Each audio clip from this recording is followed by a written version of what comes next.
శ్రీ లక్ష్మీ నరసింహస్వామి జ్యోతిష్యాలయం. వివాహం జరగడం లేదా? ప్రేమించిన వ్యక్తి దూరం అవుతున్నారా? భార్యాభర్తల మధ్య మనస్పర్ధలతో మనశ్శాంతిని కోల్పోతున్నారా? ఇచ్చిన డబ్బులు తిరిగి రావడం లేదా? వ్యాపారంలో నష్టాలా?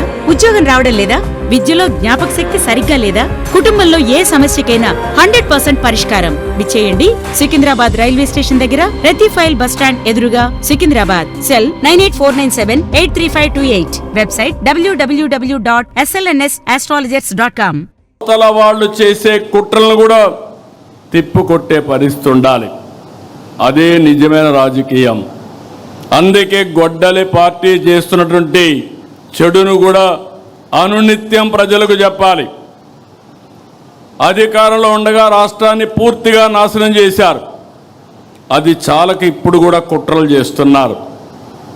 ఈరోజు మీరు చూస్తే ఒక కిల్లింగ్ మనస్తత్వం ఉన్న గొడ్డలి పార్టీకి ప్రజా సంక్షేమం పట్టదు, అభివృద్ధి గిట్టదు. రాష్ట్రానికి పెట్టుబడులు వస్తున్నాయంటే విమర్శలు చేస్తారు.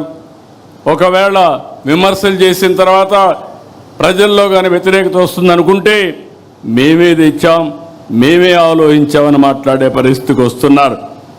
ఇంకో పక్కన ఎక్కడన్నా డబ్బులు తేవాలంటే దానికి కావాలని కంప్లైంట్స్ పెట్టి అడ్డు పెట్టే ప్రయత్నం చేస్తున్నారు.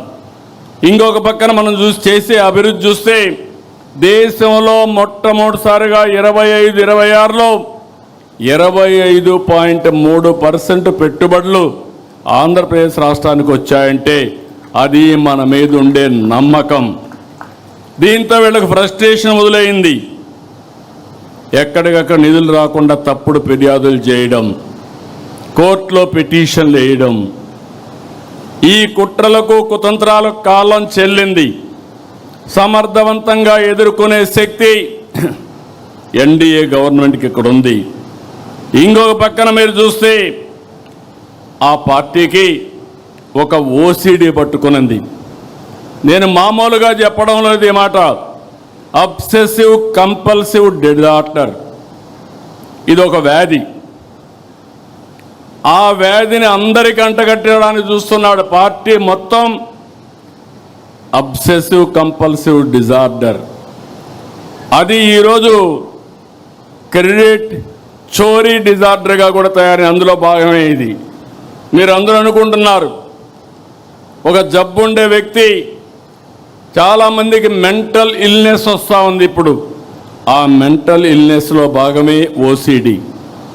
అలాంటి వాళ్ళకు ఏది పట్టుకుంటే అదే, దేన్ని లెక్క పెట్టుకోరు. వాళ్ళ ఆశయాలకు అడ్డంగా ఎవరైనా వస్తే ఎంతకన్నా తెగాయించే పరిస్థితి వస్తుంది. వాళ్ళని ఇదే మరిగా మనం వదిలేస్తే ఇప్పుడు జరిగిన సంఘటనలు కూడా మనం గుర్తుపెట్టుకోవాలి. మనం వదిలిపెడితే దేశానికి స్వాతంత్రం తేవడానికి మేమే ఆలోచించామని కూడా చెప్తారు. అది నమ్మతారని కాదు, వాళ్ళ మనస్తత్వం. ఇంకో పక్క మీరు గుర్తుపెట్టుకోవాలి, సింధూరుకు కూడా డ్రోన్ ఆలోచన నేనే ఇచ్చానని చెప్పే పరిస్థితికి వస్తారు. ఫేక్ ప్రచారంతో ఒక పటిష్టమైనటువంటి యంత్రాంగాన్ని ఎస్టాబ్లిష్ చేశారు. వీళ్ళు మాట్లాడతారు, వాళ్ళ పేపర్లో పబ్లిసైజ్ చేస్తారు, సోషల్ మీడియాలో విస్తృతంగా ఈ ఫేక్ ప్రచారాన్ని చేసి కడాన మనకు కూడా అనుమానం వస్తుంది, ఏంట్రా ఏమైనా జరిగిపోయిందా అని. ఆ పరిస్థితి తెస్తారు.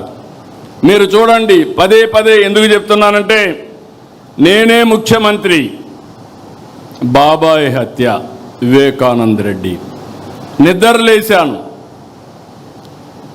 న్యూస్ వచ్చింది సాక్షిలో, వివేకానంద రెడ్డి గారు చనిపోయారు. ఇమ్మీడియట్గా నేను బాధపడ్డా, ఒక మంచి వ్యక్తి చనిపోయాడు అనే బాధ కలిగింది. నా పక్కన ఐజీ ఇంటెలిజెన్స్ ఉన్నాడు, డీజీపీ ఉన్నాడు, సీఎంఓ ఉంది, ఎమ్మెల్యేలు ఉన్నారు, ఎంపీలు ఉన్నారు, మంత్రులు ఉన్నారు, హోమ్ మినిస్టర్ ఉన్నారు. ఎవరు కూడా నాకు బ్రీఫ్ చేయలేకపోయారు, బిజీగా ఉన్నాం. ఆయన కూతురు ఆ రోజు అడిగింది, ఇది కేస్ స్టడీ మాత్రం మీకు అందరికీ, కూతురు అడిగింది, నాకు అనుమానం ఉంది, ముందు పోస్ట్ మార్టం చేయాలంటే అప్పుడు పోస్ట్ మార్టానికి పంపించాం.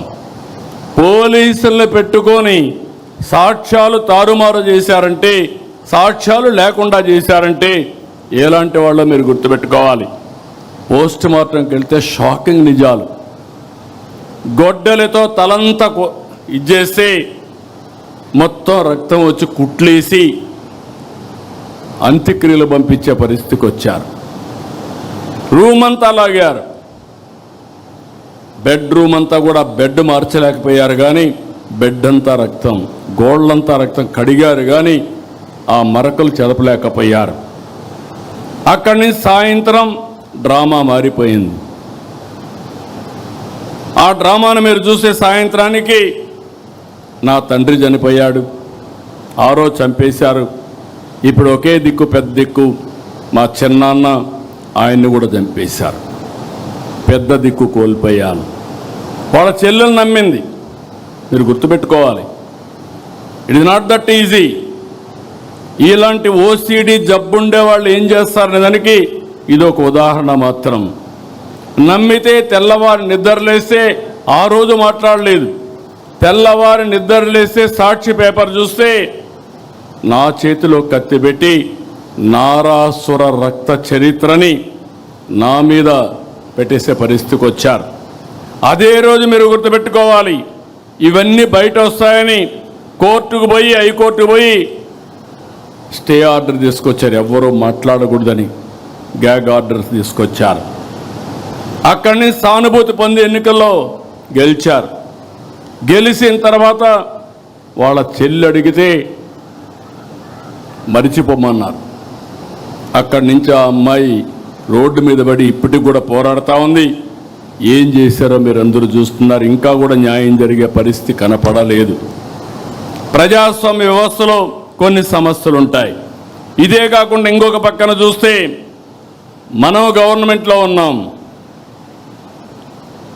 ఒక కార్యకర్తను కారుతో తొక్కించి కడాన తను చనిపోతే హాస్పిటల్ పంపిస్తే, మనం ఆ హాస్పిటల్ పోయే లోపల చనిపోతే తిరిగి ఆ నెపం మన మీద వేసే పరిస్థితికి వచ్చారు. అక్కడ కూడా మీరు గుర్తుపెట్టుకోవాలి, ఎవరైతే భార్య ఉందో ఆ భార్యను పిలిపించి మన మీద ఆరోపణ, ఏదైతే తను బతికించడానికి 104 అంబులెన్స్ ఉపయోగించామో ఆ అంబులెన్స్లో పోలీసు వాళ్ళు చంపేశారని తిరిగి మన మీద ఆరోపణ చేసే పరిస్థితికి వచ్చారు.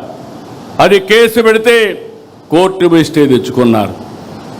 నిన్నే మీరు ఇక్కడ చూశారు, కడపలో ఆస్తుల కోసం, అది కూడా కబ్జా చేసిన ఆస్తుల కోసం వాళ్ళ ఫాలోయర్ని చంపేశారు.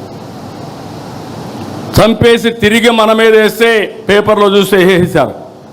వాస్తవాలు బయట పెడితే మాట్లాడే పరిస్థితులు లేరు. దాన్ని అవాయిడ్ చేశారు, కానీ ఎదురుదాడి చేస్తూనే ఉన్నారు. వాళ్ళ కుటుంబ సభ్యులతో ఇవన్నీ చేపించే పరిస్థితి వచ్చారు.